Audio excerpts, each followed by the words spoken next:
Hare Krishna, Krishna Krishna, Hare Hare, Hare Rama, Rama Rama, Hare Hare. Hare Krishna, Krishna Krishna, Hare Hare, Hare Rama, Rama Rama, Hare Hare. Hare Krishna, Krishna Krishna, Hare Hare, Hare Rama, Rama Rama, Hare Hare. Hare Krishna, Krishna Krishna, Hare Hare, Hare Rama, Rama Rama, Hare Hare. Hare Krishna, Krishna Krishna, Hare Hare, Hare Rama, Rama Rama, Hare Hare. Hare Krishna, Krishna Krishna, Hare Hare, Hare Rama, Rama Rama, Hare Hare. Hare Krishna, Krishna Krishna, Hare Hare, Hare Rama, Rama Rama, Hare Hare. Hare Krishna, Krishna Krishna, Hare Hare, Hare Rama, Rama Rama, Hare Hare. Hare Krishna, Krishna Krishna, Hare Hare, Hare Rama, Rama Rama, Hare Hare. Hare Krishna, Krishna Krishna, Hare Hare, Hare Rama, Rama Rama, Hare Hare. Hare Krishna, Krishna Krishna, Hare Hare, Hare Rama, Rama Rama, Hare Hare. Hare Krishna, Krishna Krishna, Hare Hare, Hare Rama, Rama Rama, Hare Hare. Hare Krishna, Krishna Krishna, Hare Hare, Hare Rama, Rama Rama, Hare Hare.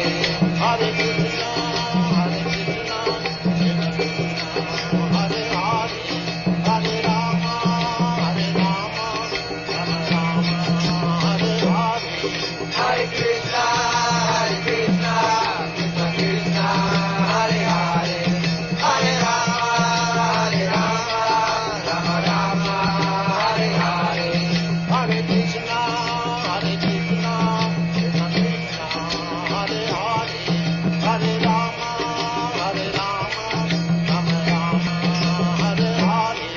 Hare Krishna, Krishna Krishna, Hare Hare, Hare Rama, Rama Rama, Hare Hare. Hare Krishna, Krishna Krishna, Hare Hare, Hare Rama, Rama Rama, Hare Hare. Hare Krishna, Krishna Krishna, Hare Hare, Hare Rama, Rama Rama, Hare Hare.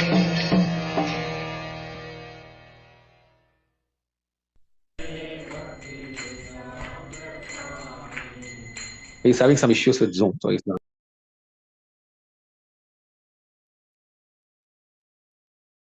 Hare Krishna, Prabhu, I am in. Hare Krishna, Prabhuji, Dandavat Pranams. Hare Krishna, Dandavat Pranams to you, Prabhu. Thank you, Prabhuji. Hare Krishna, dear devotees. Welcome all of you for the today's morning program, Nityam Bhagavatha Sevaya.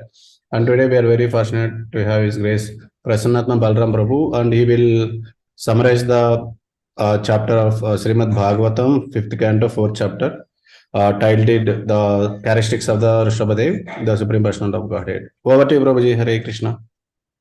Hare Krishna, Prabhu. Thank you so much. So, thank you for giving me this opportunity to speak on Srimad Bhagavatam. So we will get started with the Mangalachan. Om Namo Bhagavate Vasudevaya. Om Namo Bhagavate Vasudevaya. Om Namo Bhagavate Vasudevaya. नारायणं नमस्कृत्य नरं चैव नरोत्तमं देवीं सरस्वतीं व्यासं ततो जयमुदीरये नष्टप्रायेषु अभद्रेषु नित्यं भागवत सेवया भगवती उत्तमश्लोके भक्तिर्भवति नैष्टकी मुखं करोति वाचालं पंगुं लंगायते गिरिं यत्कृपातम् अहं वन्दे श्रीगुरु दीनतारिणं परमानन्दमाधवं Sri Chaitanya ईश्वरम्.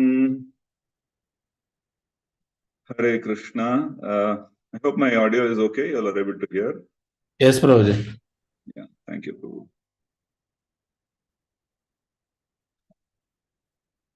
So you all are able to see my desktop and started sharing. Yes, Prabhuji, we can see. Thank you, Prabhu. Okay, so yeah, so today, I mean, yesterday I think we concluded the third chapter, and in the fifth canto. So today we will be looking at the fourth. We'll be looking at the fourth chapter. One second. No. So the fourth chapter is titled as the characteristics of Rishabhadev. So now, actually, in the previous chapter, we did see how King Nabhi actually did a yagna because he wanted to have the Supreme Personality of Godhead as his son. So in continuation to that, after the yagna was being performed and the Lord appears, and then later on, then he gets the benediction that I mean, because they wanted to have a son like the Lord, and then the Lord himself had to come and incarnate with the understanding that there cannot be anyone else who is like the Lord, but then the Lord himself. So because the Lord is Asama Urdava. So that was a wonderful way of looking at how the Lord mercifully agrees to come because King Nabi and then his wife and then the Brahmanas who were doing that particular yagna were all devotees of the Lord, and they were proficient in their own ways carrying out their duties. So that was the background, and then after that, then Rishabhadev is born. Now, in this particular chapter, which is titled Characteristics of Rishabhadev, we will see how, I mean, what were the main features of Rishabhadev, and then what are the learnings that we get out of it. So today, there will not be any shloka that we will read out because the shloka from shloka 1 onwards, I think it will be covered later on. So before we get started on this particular summary, just prayers.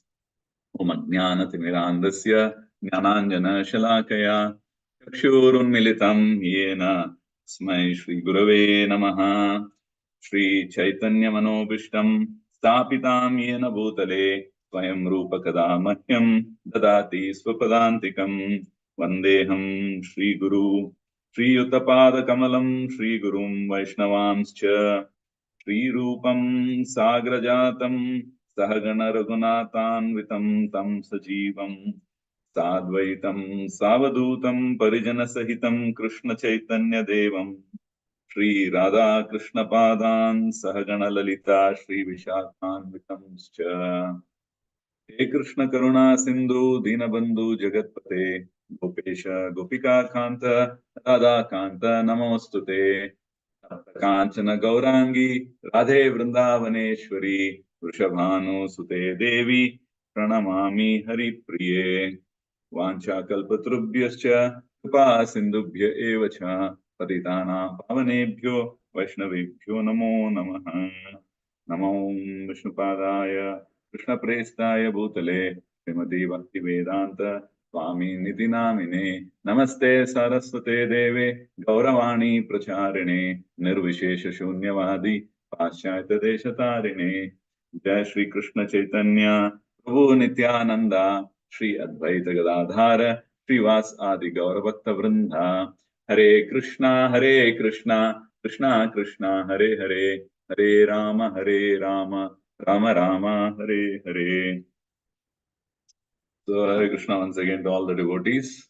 seeking the blessings of all the Vaishnavas and Vaishnavis here.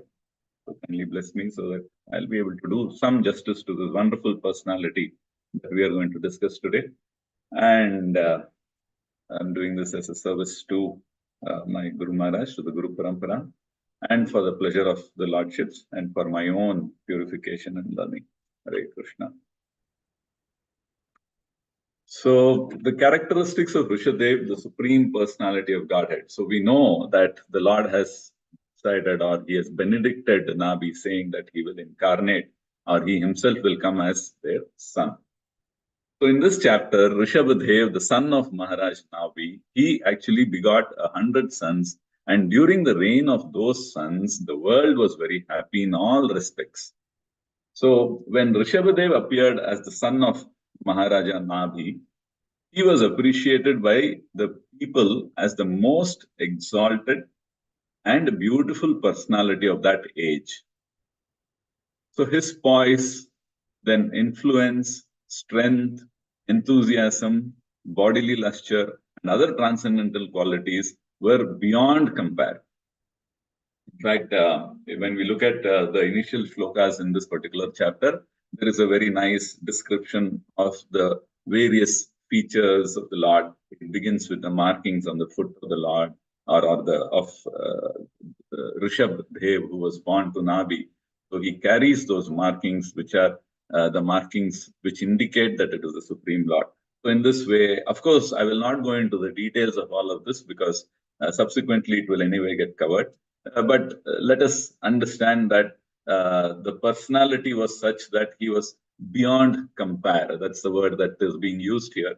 In every way, he was like an all-rounder in many sense. He was able to, there were various qualities that he exhibited, which actually made him very endearing to the people in general, all of them. In fact, the incarnation itself is not a regular birth. It's a birth which is not made of the material body. It is not made of the three modes of material nature, because we know, like any birth, then we are all the result of the three modes of material nature, but which is again on the material platform only. But then the Lord is actually beyond the three modes. So he is Suddha Sattva. The Shuddha Sattva is actually something which is beyond the three gunas, or Gunatita. The Lord, one of the qualities of the Lord is that he is Gunatita, means he is beyond the gunas. It's not that he doesn't have any of the gunas, but then he is beyond that.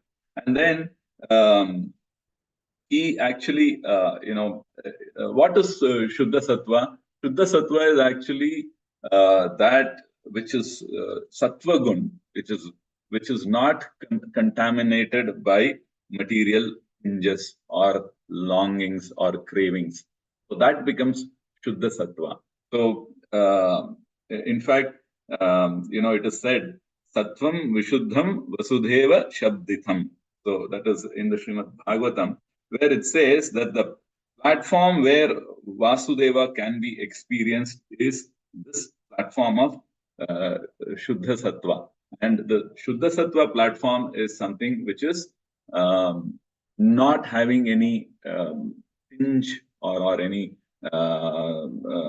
coloring of cravings or desires, material cravings or material desires, and so on and so forth. So in one way, we can understand that Rishabhadev's body was not materialistic at all. It was divine, like all incarnations. The body that people were able to interact with, the people were able to see and then interact with, was not a material body, though it looked like that. So that was one thing. And then in the purport, Prabhupada goes on to explain how the cheap incarnations are being completely rejected. I mean, this gives us a view. Why is it that there is so much of detail, the discussions of all this is happening? So that when people understand that when there is an incarnation that is happening, there are certain things that are characteristics of that particular incarnation, which is again the characteristics of the Lord himself. So unless we are able to see that link. And that seeing that link is not something that we do it on our own, but we will take the help of Guru, Sadhu, and then the Shastras. So when the three of them are watching for it, then we will be able to, or we should accept that particular conclusion as an incarnation, and so on and so forth. Why this is necessary? Because Prabhupada himself very clearly said that there are so many incarnations or people who are claiming themselves to be incarnations of the Lord. And that is rascaldom, and that is, Prabhupada uses the word cheap incarnation. So, and then saying that this has to be rejected. So let's be clear on whenever there is an incarnation that is happening, then it could be any type of incarnation, including even the Shakti Avesha avataras of the Lord, where there are certain characteristics, and also there should be some reference to it in the Shastras. So it should be vouched by the Guru, and then it should be accepted by the sadhus, as other godly men, and then it should also have some reference in the scriptures. So that, and then here we are seeing there are many qualities that Rishabhadev exhibited. One of them, of course, was with respect to his bodily lustre, strength, the influence, and all that. And then Prabhupada also goes on to explain how the Lord actually, one cannot force the Lord to come and then appear. It's not like that. I mean, we see sometimes in movies, there's so much of compulsion that is being made by way of some song that is being rendered or anything. The picturization is such that generally we tend to believe that, okay, this person is calling, so the Lord came. No, it's not like that. It's actually the Lord appears on his own accord. And he is coming to please the devotees, his devotees, to give pleasure to his devotees, to please him. So here, we can understand in the subsequent verses that King Nabhi was actually a devotee of the Lord, and so were the Brahmanas who were doing the particular yajna. And because they were Vaishnavas, and then they were able, they were inclined, or the mood in which, the bhava in which they were carrying out that particular activity of performing the yajna, as well as the intention behind King Nabhi to ask for a son, like the Lord, were to do. I mean, it was in the mood of service. It was in the mood of seva. It was in the mood of interaction with the Lord. The relationship, he wanted to further it, and then thereby he would be able to serve the Lord better. So in that sense, he was asking because he asked for a son. So generally, what happens? He is a supreme father. A father and a son, when somebody is playing the role of a father, like how the Supreme Lord is the father for all of us, then there is this aspect of fulfillment of the needs and so on and so forth. So as long as there is one aspect is to see the Lord as the father and then depend completely on him, which is good. And then another aspect which is being highlighted here is of the aspect of trying to be the father of the Supreme Lord. And now this is not to be viewed like somebody wants to take a position which is above the Supreme Lord, but it is to be viewed in a way like how Prabhupada is explaining. Prabhupada says that generally when somebody is playing the role of a father for any individual, then the father actually ends up serving the son. There are many wants and needs of the son. The son will ask for many things, son or daughter, I mean, any child. So the parent is actually a servant of the child or the children. So we've seen this. So in that mode, Nabhi actually wanted to have a son so that he could continue his service to the Supreme Lord, but in a different bhava, in the bhava of Vatsalya. So that's one aspect. I mean, we can see how each personality is so exalted in their own way that they are so aligned to the Supreme Lord. That the Lord is forced. I mean, even though you can't force, but then there is one quality of the Lord that we know. We just concluded the Damodar month, and then we know that he is actually a Bhakta Paradina. His heart goes out to the Bhaktas, to people who serve him without any desire. So, and then they don't ask for anything. So the Lord says, these people, they serve me. Okay, everybody serves me. But then when they serve, they expect something in return and give to them and they are happy. So actually the transaction is over and I am relieved of that particular engagement. But then what happens is with a pure devotee, there is service that is happening, but then when the Lord wants to offer them something, they don't want anything, so they refuse. So that puts the Lord in a lot of uncomfortable situation. That's what the Lord says if you read some other Leela. And that's how the acharyas are explaining. And then he says like he's so much perturbed that he gives himself up. I mean, he's so much of karunamai. I mean, he's so much of mercy is there in him that he just gives himself up to such a person because they don't want anything else. So he says, okay. They want the most topmost one, which is myself, so I give myself to them. So that's the mood of relationship that is there between a pure devotee of the Lord and the Lord himself. Now, if you take the Brahmanas who were doing this particular yajna, they also were Vaishnavas because they, even though they were doing these yajnas, which is ritualistic in nature, and then there was some expectation of result, but since they were Vaishnavas, the mood in which they executed this yajna, it was so endearing that the Lord himself appeared and then he gives darshan. And then later on, he agrees to come. When the purpose of that yajna was made known to the Lord, I mean, not that he didn't know, but then in the course of that interaction, when it was made known to him, then he agrees to come himself. So this is what we had seen. So the personality of the Brahmanas are so exalted, and then the father, that is King Nabi, and then the wife of Nabi, Meru Devi. So they are all so exalted that the Lord is actually giving them the benediction as of incarnating. So all incarnations, if you see, they are all incarnations from very exalted personalities like Kapila Dev and then Prithu again, because of the mercy of the Brahmanas again, and then he was brought about. So like this, we can understand how an incarnation will not happen just like that on its own, number one. And then the incarnation or the supposedly incarnated person, what are the qualities that they will have? So that is being highlighted here. So from that perspective, it is wonderful to go through this. So, he was so exalted and then he was very beautiful. And then, in fact, he was so wonderful in all respect that King Nabi decides to name him as Rishabh or Rishabha. The word Rishabha refers to something being the best. So, because the supreme or being supreme, because there was super excellent attributes of the son of Maharaj Nabi, the king named him Rishabha or the best. So that way, the word itself, we can understand what kind of a personality he was. And then his influence was incomparable.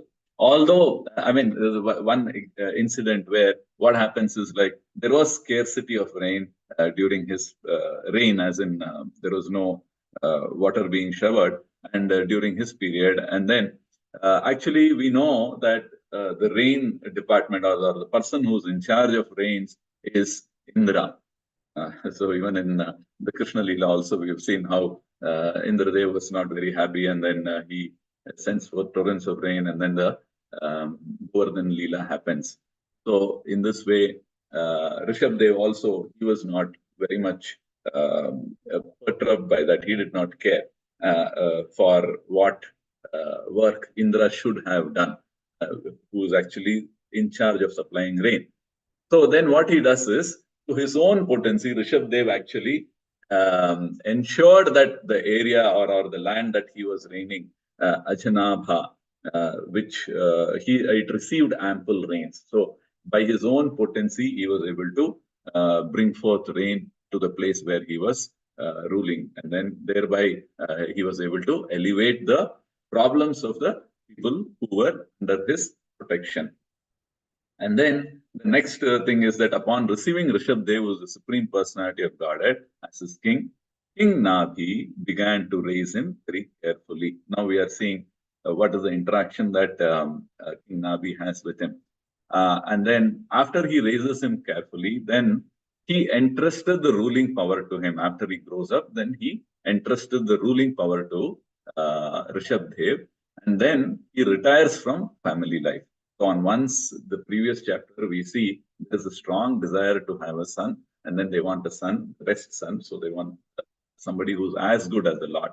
So that is the attachment aspect. But then later on in this chapter, we will see how King Nabi renounces everything at the appropriate time. So the aspect of how one goes about doing their duty is being highlighted in these shlokas, which talk about how King Nabi raised his son, and then he gave up not only his son, but family, and then the position and everything, and then he retires. So Varnashrama, so this is the Vanaprastha stage, and then the Sannyasa. So like that, he continues with his life, and then thereby making his life successful. Making one's life successful means ensuring that they don't have to take another birth again.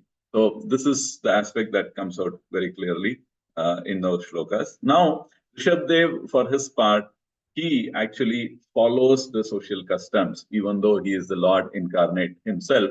But then he follows the social customs. Then he goes on, and then he joins a Gurukul, and then for some time, for a while, and then he learns everything. So he accepts a Guru, and then he also follows the order of his Guru, and then he accepts a wife named Jayanti, who has been given to him by the king of heaven, that is Indra.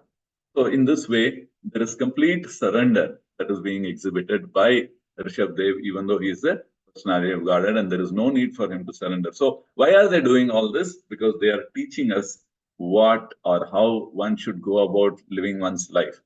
All exalted personalities teach that. I mean, in fact, there is a shloka in Bhagavad Gita, Yad Yad Acharate Shreshta Tat Tat Evataro Janaha. Krishna himself says that whatever great men do, then the others, the common people, will follow. So if you have to make somebody follow, then great personalities, they lead by example, they set an example, they do it themselves, and then with the expectation that the others will also do, and that happens, and that is something that is vouched or it is certified by the Lord himself, Lord Krishna himself, in Bhagavad Gita. So in this way, you can see how Rishabdev is actually playing that role of a king, playing the role of a brahmachari. Then playing the role of a brahmachari means then he has to be surrendered to the Guru, the Gurukul he has to join. And then after that, from brahmachari ashram, then he moves on to grihastha ashram, based on the guidance and the instructions given by the Guru. So there is surrender there. And then based on that surrender, then he marries the person who has been suggested. And then he goes about doing his duty in this way. Then what happened? Actually, he begot 100 sons in the womb of Jayanti. So of these 100 sons, the eldest, as you all know, was Bharata, who later on went on to become Bharat Maharaj.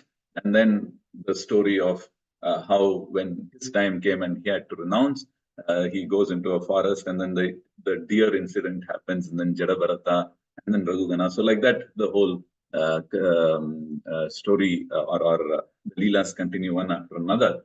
Each one of these Leelas throw out the essence of the need for surrender. And then there are certain points that comes up, which we'll try to cover as we move on. But then to ensure that there is continuity. So what happens is he begot 100 sons, and then the eldest was Bharat. And then in the reign of Maharaja Bharat, the planet is actually called as Bharatvarsha after that. So before that, it was not called as Bharatvarsha. So it was Ilavati Varsha. So there are so many names that were given for this particular planet. But then, so we can understand how exalted Bharat Maharaj was, or the son of Rishabdev was. And now how he became exalted, it is because of the teaching. So Rishabdev on his part, how he instructed. So that is another thing that comes up in the later chapter. So what are the instructions he gave, and then so on and so forth. So then there were also other sons, and let me just read this. Rishabdeva's other sons were headed by Kushavratha, Ilavratha, Brahmavratha, Malaya, Ketu, Bhadrasena, Indrasprit, Vidarbha, and Kikata. So there were also other sons named Kavi, Havi, Antariksha, and then Prabudha, Pipalayana, Avirhotra, Drumila, Tamasa, and Karabhajana. So instead of ruling the kingdom, these 9 became mendicant preachers of Krishna consciousness, following the religious precepts of the Bhagavatam. Their characteristics and activities are described in the 11th canto of Srimad Bhagavatam during the talks between Vasudeva and Narada at Kurukshetra. To teach the general populace, King Rishabhdev performed many sacrifices and taught his sons how to rule the citizens. So this is the summary that we have in the Srimad Bhagavatam.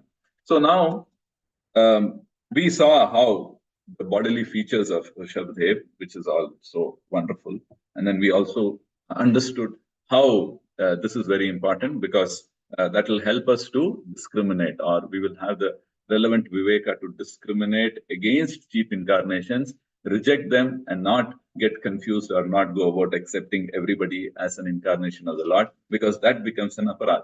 To equate any other human being to the same level of the Lord is an aparad that we know.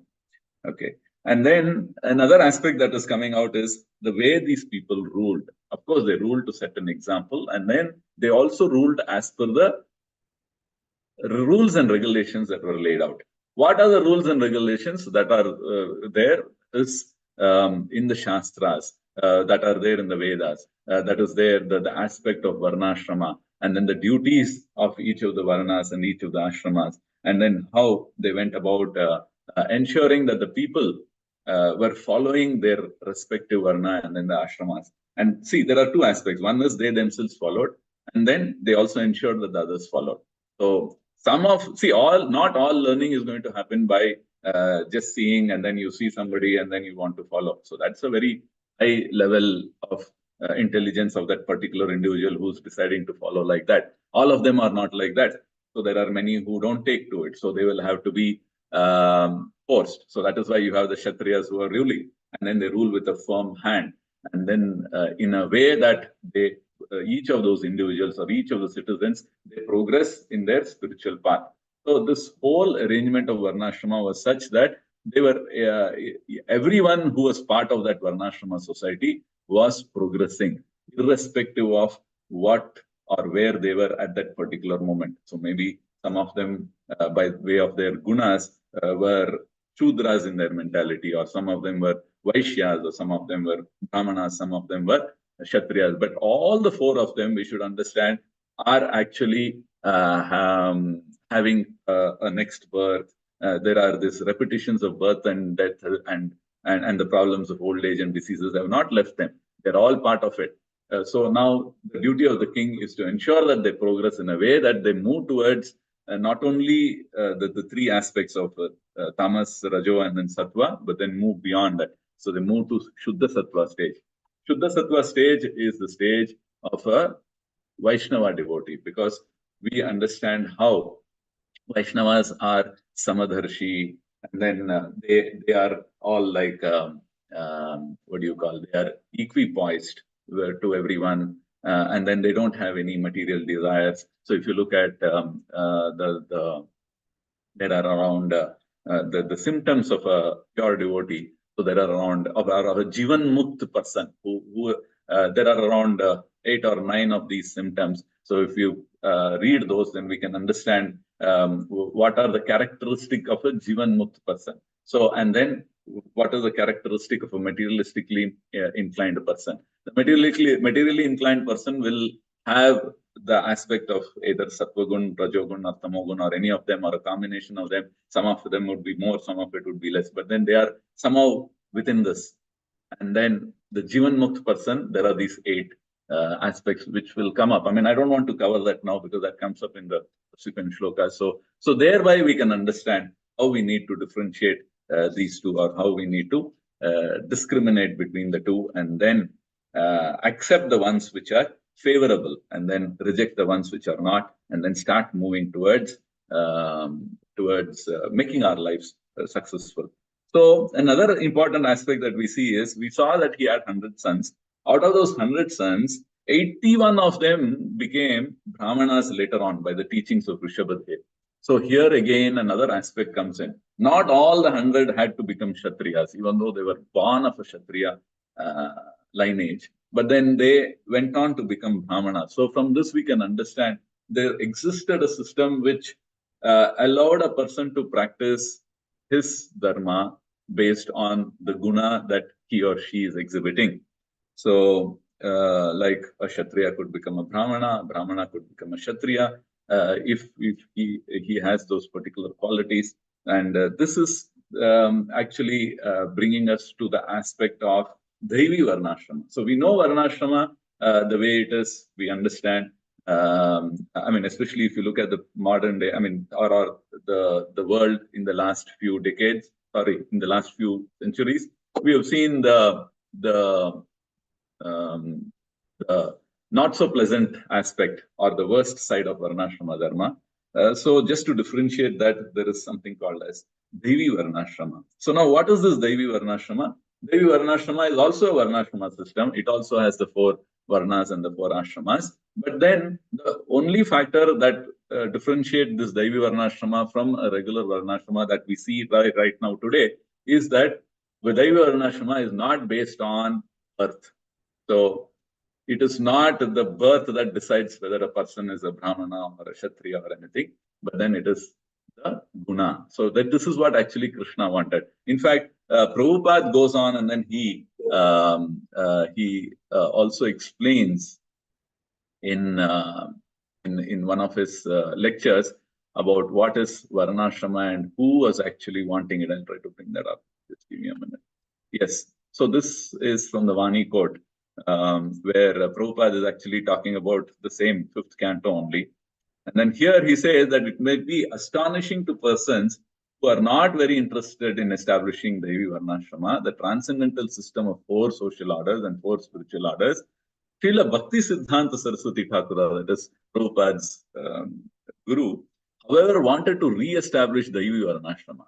In Devi Varnashrama, there cannot be acknowledgement of the social status according to birthright, because in Bhagavad Gita it is said that the determining considerations are guna and dharma, one's qualities and work.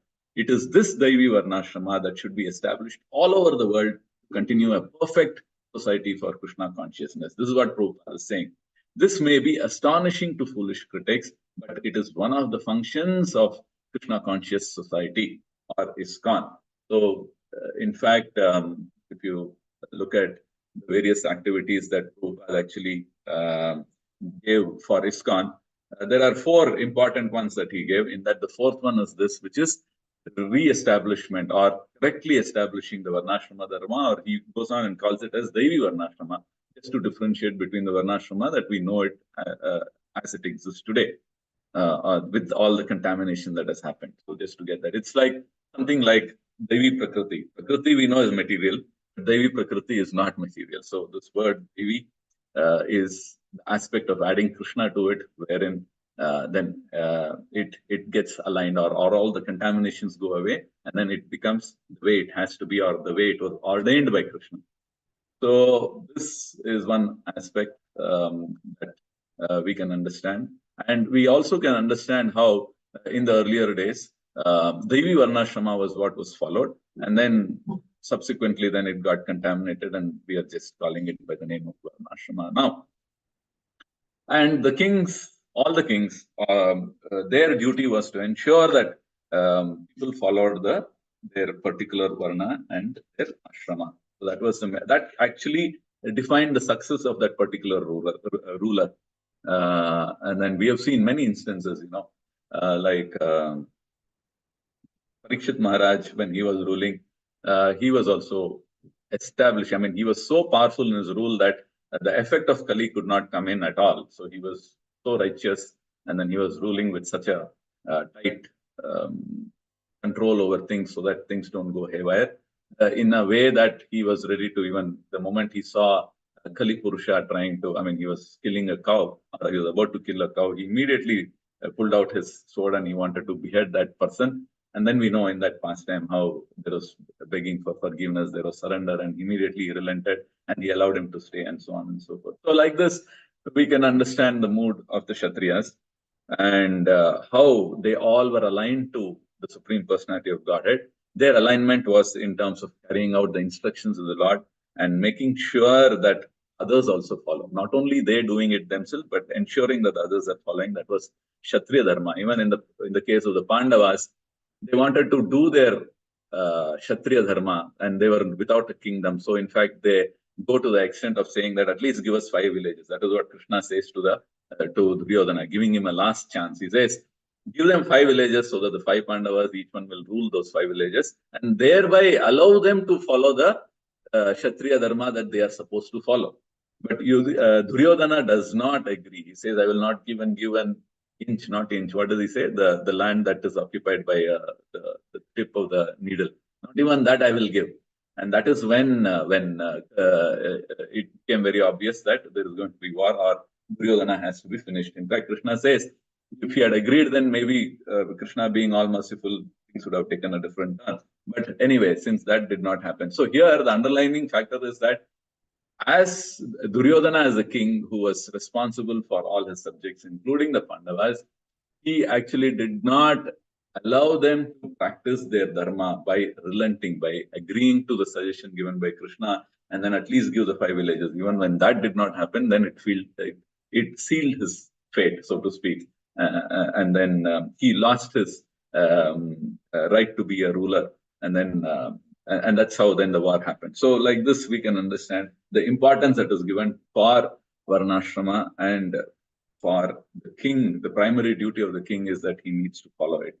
And then another aspect that we see is aspect of surrendering to the Guru, because Rishabdev exhibited that so wonderfully. And then if you see even all the lineage, the entire lineage, if we see all these leelas that we are seeing, right from Manu, okay, after Manu, then it was Priyavrata. Priyavrata was again almost like a mendicant. He was a sannyasi. And then based on the instructions given by his elders, like Lord Brahma and others, then he agrees to marry, and then he lives a full life, and then again he gives up, and then he gets out of the cycle of birth and death. So he makes his life successful after that. But then the aspect of surrender is highlighted there in the Priyavrata story. So, and then later on, his son Agnidhara, again, they also, even though they had some material desires, but then we can see how it was all aligned to the wish of the Lord. And to the wish of the Lord may not be direct, but then it could be through Lord Brahma in these cases, because Lord Brahma is, I mean, it's the ancestry that is started from Lord Brahma, or the Guru, like in the case of Rishabdev, where he followed the instructions of the Guru. King Nabhi again surrendered to the Brahmanas and then carrying out the ritualistic things so that they get a son. So if you look at their lives, even though they were very powerful personalities, the aspect of surrender is something that cannot be missed at all. And Rishabdev also continues that particular tradition. So why are they doing all this? They are teaching us on how we need to surrender to the authority, to the Guru, to the Parampara, to the Supreme Lord, and then go about doing the work that we are supposed to do. So this is one aspect. And then, yeah, so in fact, I was just talking about what Prabhupada had mentioned with respect to the Daivi Varnashrama system. So now there are 4 things that that Srila Prabhupada wanted all of us to do. So one of them is, of course, Sankirtan. So Sankirtan or chanting, all of that together. So taking the Lord's name, chanting the Hare Krishna Mahamantra, like saying Hare Krishna, Krishna Krishna, Hare Hare, Hare Rama, Rama Rama, Hare Hare. That's one of the duties. So we are connected with ISKCON means, and we are supposed to chant, or we are supposed to have a love for chanting. Even if we don't have the love, we are supposed to do it. So do it as a duty or out of love, but then chant. So that's one of the things that was given by Srila Prabhupada. Then the next aspect that he insisted was on distributing the books. So now chanting means taking the Lord's name. So we know that the Lord's name is non-different from the Lord. And then we also know that his leelas are non-different from the Lord. So there is this connection to the Lord in the name, in the leelas, in the form of the Lord. So that is how the deity worship came, all of it. So in every way, there is connection to the Lord. So book distribution was something that Prabhupada actually highlighted a lot. We are in this particular month of book distribution. In fact, tomorrow is a very important day for all of us, which gives us an opportunity to distribute books continuously. In fact, book distribution is not to be done only during the month. It has to be done all through the day, through the year. But at least now, because it's a special month, like how Kartik month, I mean, every day you can offer the ghee lamp to the Lord. But then Kartik month, when we are supposed to offer, so then it is more auspicious in the same way. And thereby then all of us, a lot of us do that. So there are these periods which are there, which actually the mercy is more. So in this way, the Lord's mercy for book distribution is more during this particular month. And Prabhupada insisted on book distribution. What is actually book distribution? Book distribution is actually giving out the leelas of the Lord to another person. So maybe we are not speaking it, but then we are giving it in the written form. So it is the Lord personified as a book, and then we are giving that. Be it the Bhagavad Gita or the Bhagavatam, we are actually giving the Lord to another person. It's a literary form of the Lord. So that is another aspect that he insisted. And then another important function of the society is initiations, which is actually an aspect of surrender to the parampara. Because if you have to get initiated, then we take vows saying that we will follow the instructions. So the aspect of surrender is being highlighted there. So while the connection to the Lord is being established by way of chanting, by way of Sankirtan, or even by book distribution, because we are trying to connect to the Lord. We are doing the Lord's work. The Lord gets pleased by that. Then Prabhupada said that this has to be officiated. So the whole aspect of chanting and then book distribution will bear better fruit if there is initiation. So that is another aspect, the third aspect, which is about initiation, aligning oneself to the parampara. The aspect of surrender by an individual is being highlighted, or it is being brought out by this activity of initiation. And then the fourth thing which Prabhupada mentioned was the re-establishment of Varnashrama Dharma. So re-establishment of Varnashrama Dharma, suddenly then the antennas go up for people. They wonder, oh, what is Prabhupada trying to say here? So for that, there is wonderful clarity we saw in how Prabhupada said that you might be surprised to know that my Guru Maharaj, that is his Guru, wanted the Devi Varnashrama to be re-established so that the whole society gets aligned to Supreme Personality of Godhead, and the relationship is established in a way that they are able to carry out their work based on the ability or the skill that they have or the disposition that they have, and thereby everybody gets an opportunity to please the Lord. So that is what is told in Srimad Bhagavatam, because when we are talking about pleasing the Lord, Atha Pumbir Dvijashreshta Varnashrama Vibhagasa Panushtithasya Dharmasya Samsiddhir Haritoshanam. Everything is towards pleasing of the Lord and nothing else. And then there is also this particular verse which is about bhakti, and then how that bhakti should be ahaituki and apratihata, which will bring about suprasidati. So it will bring about all good fortune for the person who's practicing that. But that should not be the intention. But the intention is just to please the Lord, and that's it. And that is the paro dharma, that is the highest dharma. So now, actually, by the mercy of the parampara, by the mercy of Srila Prabhupada, we are given the highest dharma. Savai pumsa paro dharma yatho bhakti rajokshade ahaituki apratihata yatma suprasidati. There are no these step-by-step process of, okay, I have a mentality of a Shudra, I mean, I have a guna which is tamo, lot of tamo guna is there. We don't want to get up early, we don't want to chant. Even if we are chanting, we don't have the taste. But still the highest dharma is given to us because of the mercy of Prabhupada and the whole parampara, Chaitanya Mahaprabhu, all of them. So it's just that we have the best, but we don't realize it. It is like we are all like those tribals who are there in the sandalwood forest. So there is this particular saying which goes that what do the tribals in the sandalwood forest do when they feel cold? They cut a sandalwood tree and then fire it up, and then so that they can protect themselves. So like that, we don't know what we have with us, but then we just use it in our own way for our own selfish needs. So which is not what is expected, but then that even though if that is happening, but then the mercy of our parampara is so strong, or it is so great, that eventually we'll come to that particular platform of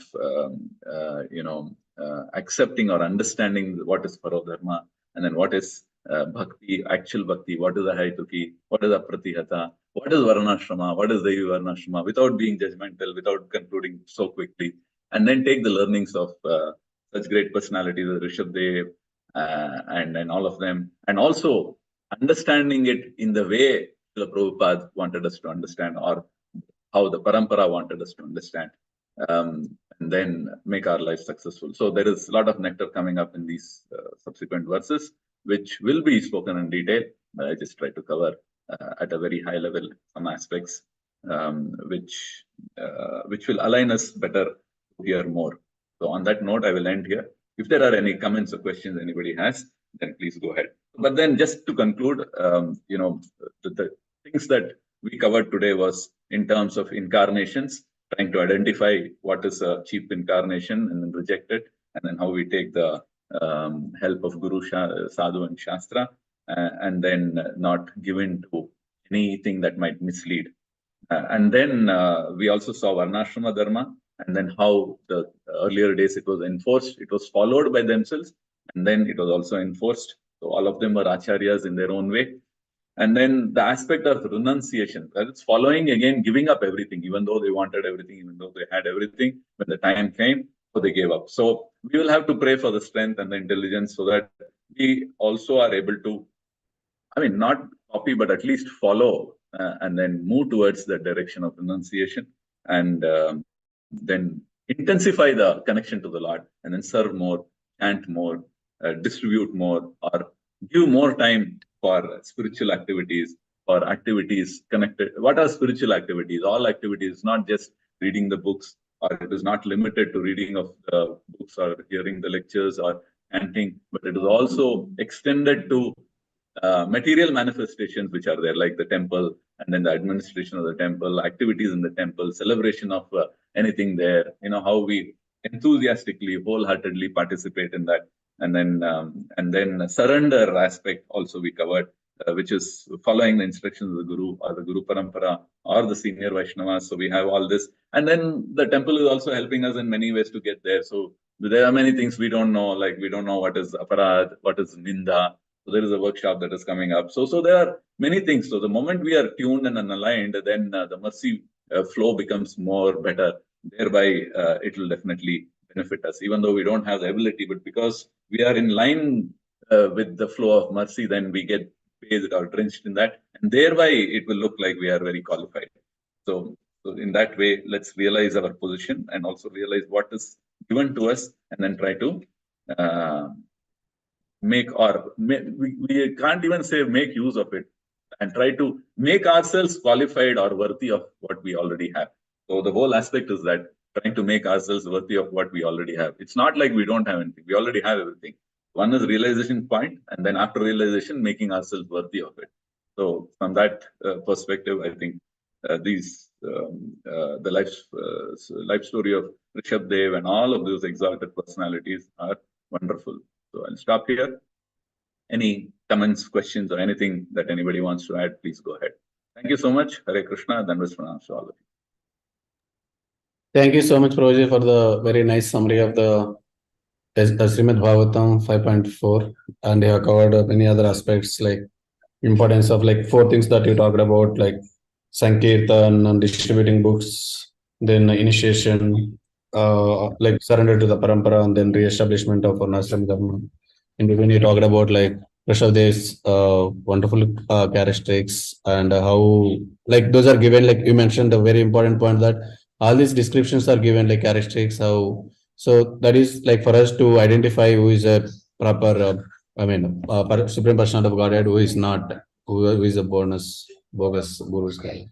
Thank you so much, Prabhuji. And devotees lines are already unmuted, so they can unmute and ask any questions or comments.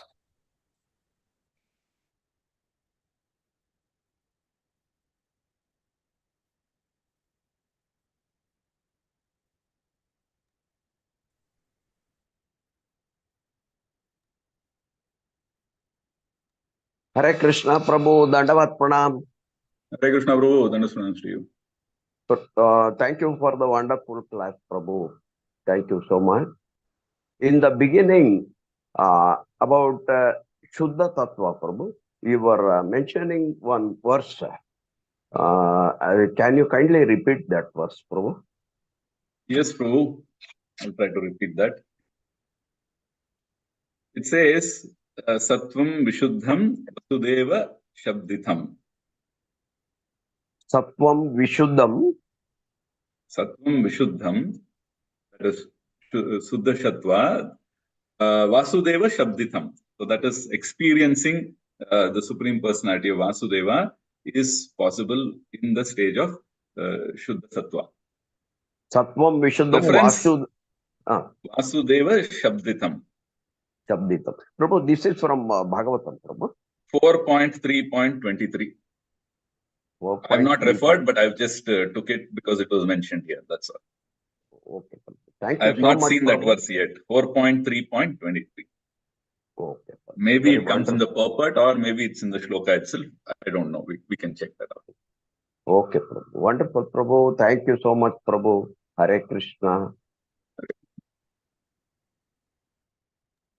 Hare Krishna Prasannatma Prabhu, Dandavat Pranam Prabhuji. Hare Krishna. Thank you for very nice crisp summary of the chapter 4 and upcoming shlokas, Prabhuji. I have one question, Prabhuji. So, Prabhuji, you mentioned about Devi Varnashrama, and it is Prabhupada was quoting from Srila Bhakti Siddhanta Saraswati Thakur's instruction. This Devi Varnashrama, is it something unique to Gaudiya Vaishnava Parampara, or is it also,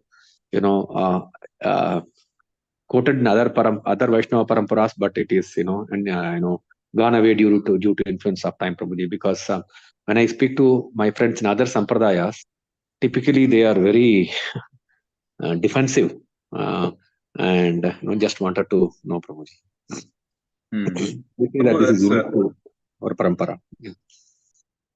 No, I think the Varnashrama, it should be Devi Varnashrama. In fact, when we say Varnashrama, it should be Devi Varnashrama. It is like the use of the word, karma. When we say karma, then it is actually, even though it includes good and bad, but then we refer to it as bad only, right?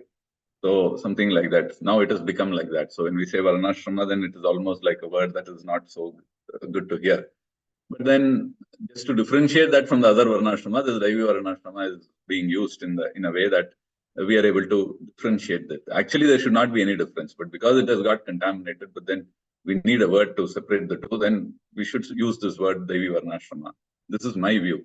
And then we talk about Devi Varnashrama, thereby we try to say that we are not referring to the Varnashrama that we see it today. So it will help us to ensure that the person who's listening to us his mind is a little more prepared or receptive, because I'm going to say something new. I'm not talking about the Varnashrama that is already existing.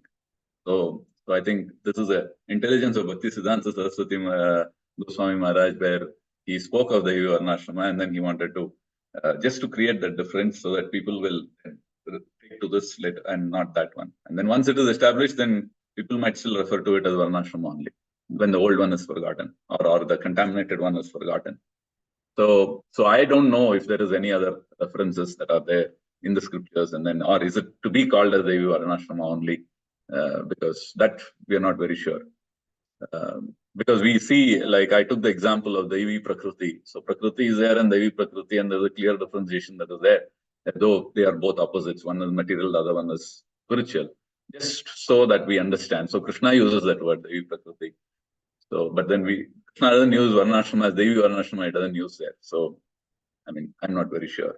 But yeah, it's something we can use it in the day-to-day. If it is helping people to become a little more tuned to what we want to say, then we might as well use that word. So there is no harm there. Thank you, Prabhuji. Probably this is something like Bhagavad Gita is Bhagavad Gita, but Prabhupada has mentioned Bhagavad Gita as it is, because there are so many corrupted versions of Bhagavad Gita. So Prabhupada coined it as Bhagavad Gita as it is, to emphasize the point that we are just coming from Parampara. Right, Prabhuji? That's a very nice analogy to help us understand. Thanks for that. Yeah, makes so much sense. So we call it as it is just to differentiate, even though Bhagavad Gita are the same. But because of the conclusion, we are calling it as it is. Yeah, nice point, Prabhu. Thanks for that. Thank you, Prabhuji. Thank you, Prabhuji. Hare Krishna. Hare Krishna, Prasannatma, Balaram, Prabhu. Hare Krishna, Thank Prabhu. you. Thank you. After a long time, hearing nectar from a lotus mouth. Thank you, Prabhu. Very nice. All the nectar. Pampara's nectar. We are just repeating. That's all. Postman service. So, Prabhuji, just one announcement, Venkatamana Prabhu and other devotees. Tomorrow being, Vaikuntha Ekadasi and Gita Jayanti, I believe most of the devotees, or all of the devotees who are either hosting the class or attending the class will be out for service of distributing the books or having some seva in the temple, because I think in temple also we will have activities. So, considering that we will not have any morning class tomorrow. We will not have any class from 7:50 to 8:15. Because the devotees will be either busy in our temple and other temples distributing books.